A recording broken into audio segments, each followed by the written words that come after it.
Hello guys. Last episode में हमने देखा था ईविल स्टिक जाओफैन के कंट्रोल के बाहर चली गई थी।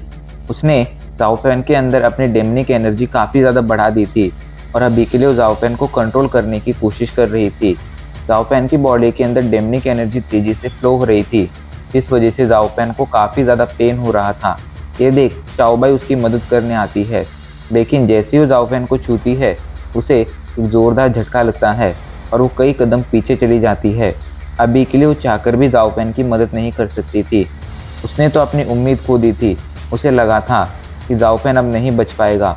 वहीं जाओफैन को भी ऐसा ही लग रहा था। वो अपना दम तोड़ने ही वाला था, तभी अचानक से उसके अंदर एक गोल्डन एनर्जी फ्लो होने लगती है। ये गोल्डन एनर्जी असल में इन्फर्नो मिरर और उसके पास मौजूद दो तरह की गुड कल्टीवेशन टेक्निक की थी।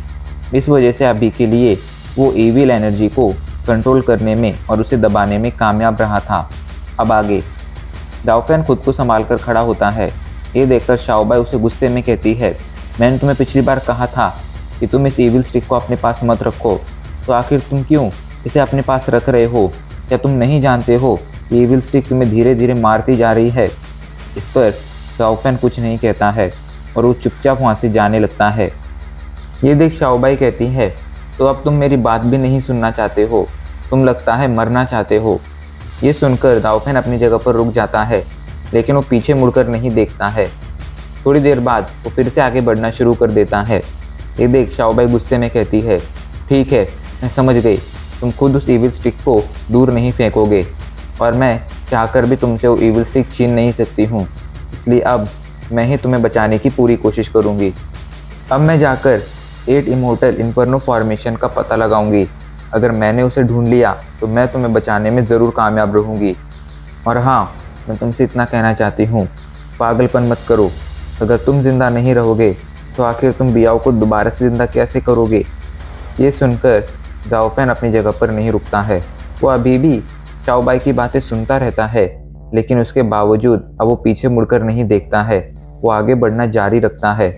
इधर इन सभी से दूर हमें सरपेंट वैली का सीन दिखाया जाता है। सरपेंट वैली में अभी के लिए सुबह हो रही थी। चारों तरफ अजीब सा फॉग छाया हुआ था, जिसके अंदर से खतरनाक डेमनिक ऑरा फील किया जा सकता था। अभी के लिए सरपेंट वैली में मौजूद सारे सरपेंट एक दिशा से दूसरी दिशा की तरफ भाग रहे थे। जहाँ से वो लोग भाग रहे थे उस दिशा में अभी के लिए एक काले रंग का कोहरा फैल रहा था।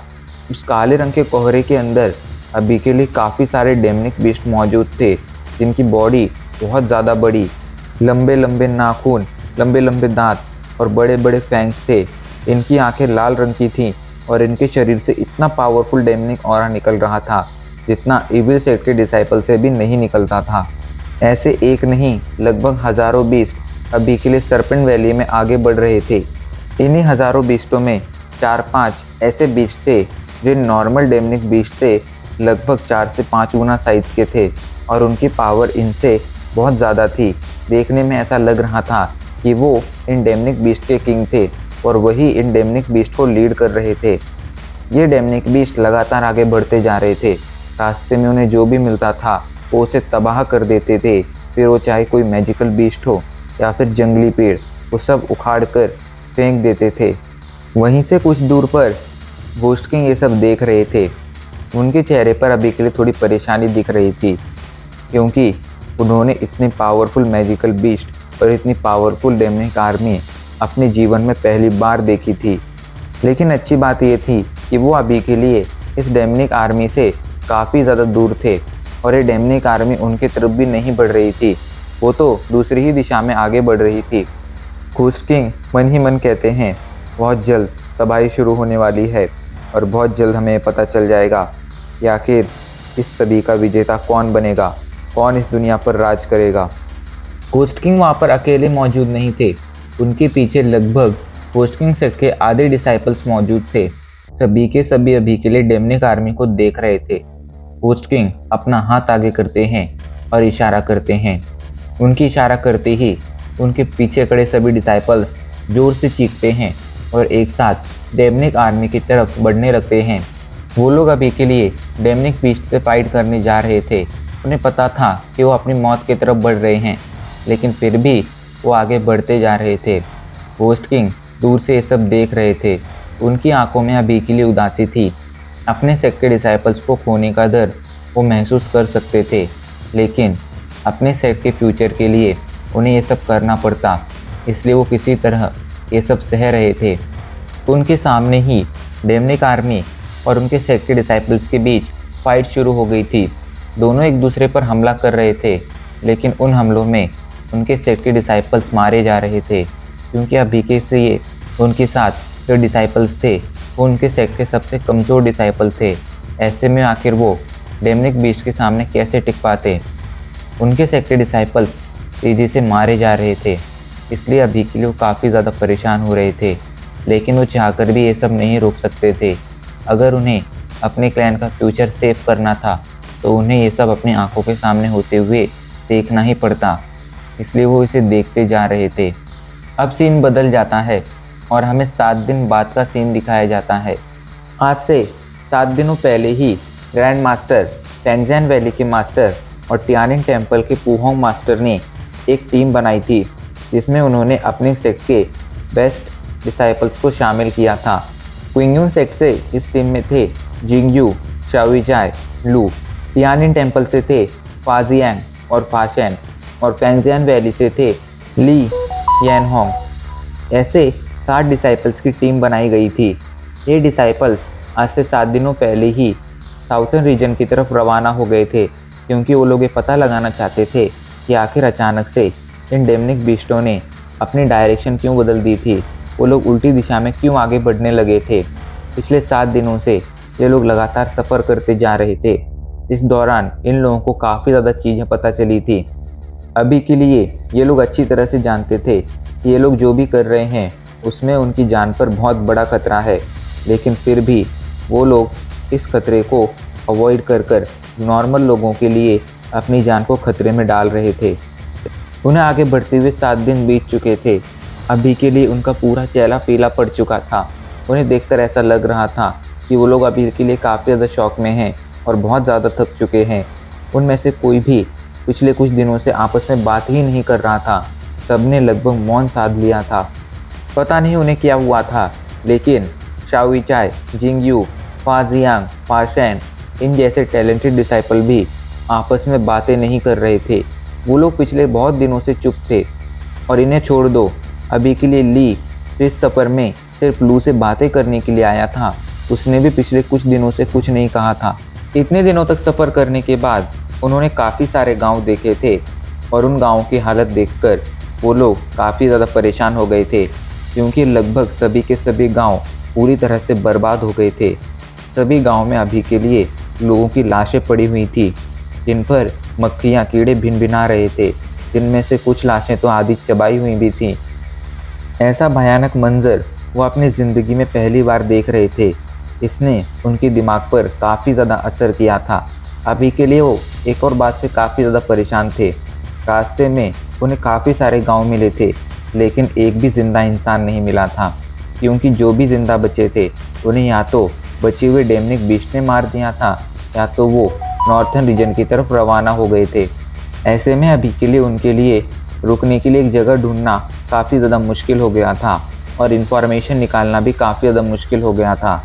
अगर उन्हें कोई ज़िंदा इंसान मिलता तो वो उससे पूछकर इसका पता लगा सकते थे कि आखिर ये डेमनिक बीस्ट जो इतने ज़्यादा खूंखार हैं, आखिर वो करना क्या चाहते हैं।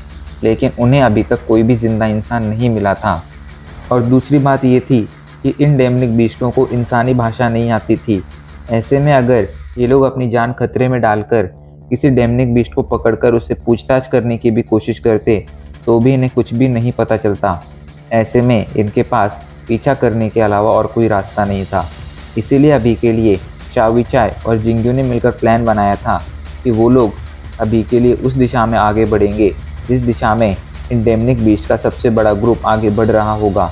इसलिए अभी के लिए उस सातों के सातों उसी दिशा में आगे बढ़ते जा रहे थे और बहुत ही नज़दीक से इन डेमनिक बीस्टों का पीछा करते जा रहे थे।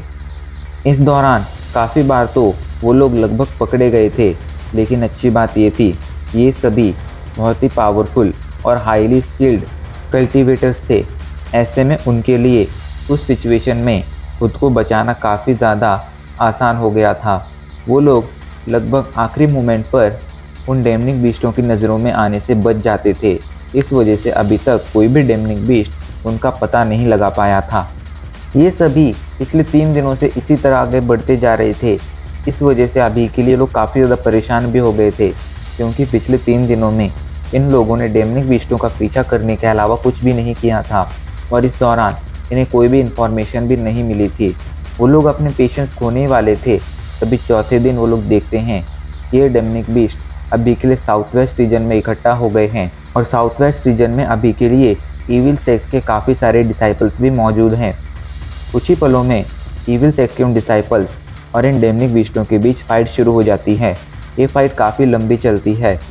काफ़ी देर तक ये फाइट देखने के बाद अंत में वो लोग ईविल सेक्ट के डिसाइपल्स को पकड़ लेते हैं और उससे पूछताछ करने लगते हैं, जहाँ पर उन्हें पता चलता है कि अभी के लिए फॉरेस्ट के अंदर, सरपेंट वैली के अंदर इन डेमनिक बीस्ट और ईविल सेक्ट के बीच में बहुत ही खतरनाक फाइट हुई है। उस फाइट में ईविल सेक्ट के लगभग सारे डिसाइपल्स मारे जा चुके हैं और इस दुनिया में मौजूद ईविल सेक्ट, पुशकिंग सेक्ट, ह्यूआन सेक्ट और वेंडू क्लैन, ये तीनों सेक्ट अभी के लिए पूरी तरह से तबाह हो चुके हैं। इसमें मौजूद सभी लोग लगभग मारे जा चुके हैं। ये सुनकर बाकी सभी लोग तो अभी के लिए ठीक थे, लेकिन लू काफ़ी ज़्यादा परेशान हो गई थी। उसका पूरा चेहरा पीला पड़ गया था।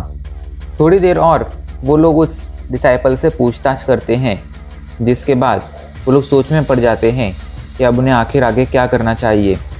शाओविचाई फाजियांग की तरफ देखता है और कहता है, ब्रदर फाजियांग, तुम्हें क्या लगता है अब हमें आगे क्या करना चाहिए? इस पर फाजियांग थोड़ी देर तक सोचने के बाद कहता है, अभी के लिए हमें ठीक ठाक इन्फॉर्मेशन मिल गई है।